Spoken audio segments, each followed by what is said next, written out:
विस्थापित सेवा समिति है वो उसकी तरफ से जो आज जो एक कैलेंडर के रूप में ये जो हमने आज प्रदर्शित किया है और इसको लॉन्च किया है, ये बेसिकली हमारे जो धार्मिक स्थान है, जो हमारा 3 तहसीलें जो है रावलाकोट, तहसील बाग और तहसील पलंदरी, और आधा हमारा पुंछ जो है ये अभी तक जो है वो POJK में है, जहाँ से हम विस्थापित होकर आए थे। और फिर खासकर बिम्बर, कोटली और मीरपुर, एक 3 तहसीलें वो हैं, मुजफ्फराबाद, उड़ी, वो 3 तहसीलें वहाँ पर हैं। ऐसे करके जो हमारे ये जो 10 तहसीलें हैं, 10 तहसीलों में से हमारे पास सिर्फ यहाँ पर 9 तहसीलें हैं, एक तहसील है, 9 तहसीलें हमारे पास नहीं हैं। आज की जो प्रेस वार्ता है वो इसी उपलब्ध में है, क्योंकि जब हमारे वहाँ सबसे बड़ा जब हिंदुस्तान आज़ाद हुआ, सबसे बड़ा जेनोसाइड हुआ, सबसे बड़ा अत्याचार अगर किसी पर हुआ तो वो हमारे POJK के लोग थे, जो वहाँ पर हमारी मिnority कम्युनिटी के लोग रहते थे। उनके ऊपर एक शदीद हमले हुए, हमारे वहाँ से हमें जो है हमारे सबसे बड़ा अत्याचार हमारे पास, हमें वहाँ से विस्थापित किया गया। तो हमारे बहुत से धार्मिक स्थान जो है, जैसे देवी गली है, जहाँ दशनामिया खड़ा है, यहाँ पर तेतरी नोट में, ऐसे बहुत से स्थान थे जो वहाँ पर रह गए। बाल गंगा टेम्पल है, मंगला टेम्पल है, ऐसे बहुत से स्थान थे जो हमारे POJK में रह गए। बहुत से हमारे गुरुद्वारे, छठी पातशाही जी के जो गुरुद्वारे थे,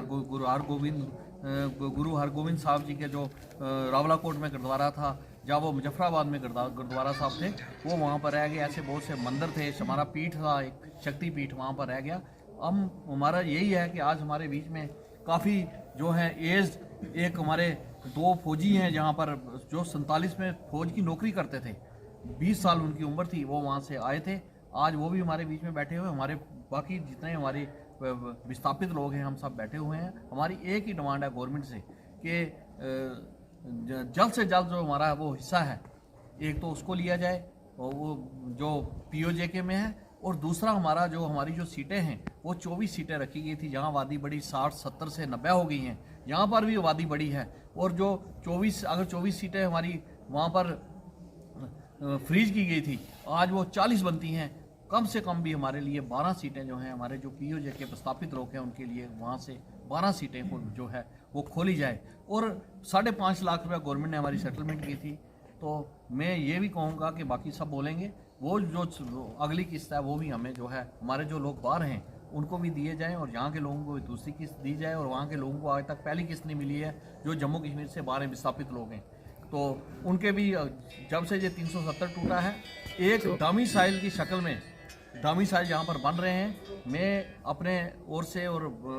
सबसे कहूँगा कि जो POJK के लोग हैं, सबके डोमिसाइल जो हमारे हिंदुस्तान की जगह जगह पर जो हमारे POJK के विस्थापित लोग बिखरे हुए हैं, कम से कम उनकी तादाद 4 लाख है, वो सबको मैं आह्वान करता हूं कि आप भी अपने डोमिसाइल बनाएं। हम उनकी पूरी सहायता करते हैं, हम उनको मार्गदर्शन, हम उनको बताते हैं कि डोमिसाइल कैसे बनाना है। मैं भी जगह जगह जो है वो कम से कम भी 20 जगह पर खुद जाकर मैंने खुद कैंप लगाए हैं, वहाँ पर मैं गया हूँ और कोशिश करता हूँ कि लोग डोमिसाइल बनाएं। तो इसी सबसे बड़ा जो है, मैं आपको यही बात कह रहा हूँ कि हमारे लिए हमारी जो 24 सीटें फ्रीज थी, उन 24 सीटों को सबसे बड़ा पैकेज हमारे लिए वही होगा कि हमारे जो POJK के विस्थापित लोग हैं, वो सीटें आपने सेंट्रल गवर्नमेंट ने किस लिए वहां पर फ्रीज की हुई हैं, उन सीटों को जो है वो खोला जाए और हमारे POJK के लोगों को उस पर नॉमिनेट किया जाए। हमारे कम से कम 12 MLA जो हैं उस पैकेज में आते हैं, 12 MLA रखे जाएं। और जब जो डोमिसाइल बन रहे हैं, हमारे जो POJK के लोग हैं, उनके लिए मैं ये भी वार्ता में कहूँगा कि स्पेशल पैकेज भी हमें दिया जाना चाहिए, क्योंकि सबसे बड़ा जो आज़ादी के बाद अत्याचार अगर किसी के साथ हुआ, वो हमारे लोगों के, हमारे बुजुर्गों के साथ हुआ, जिसमें हमारे 2 बुजुर्ग हमारे साथ बैठे हुए हैं बीच में। तो मैं इतना ही कहूँगा, और इसके साथ आपको बाकी जो यहाँ पर बैठे हुए हैं वो भी अपनी अपनी बात करें।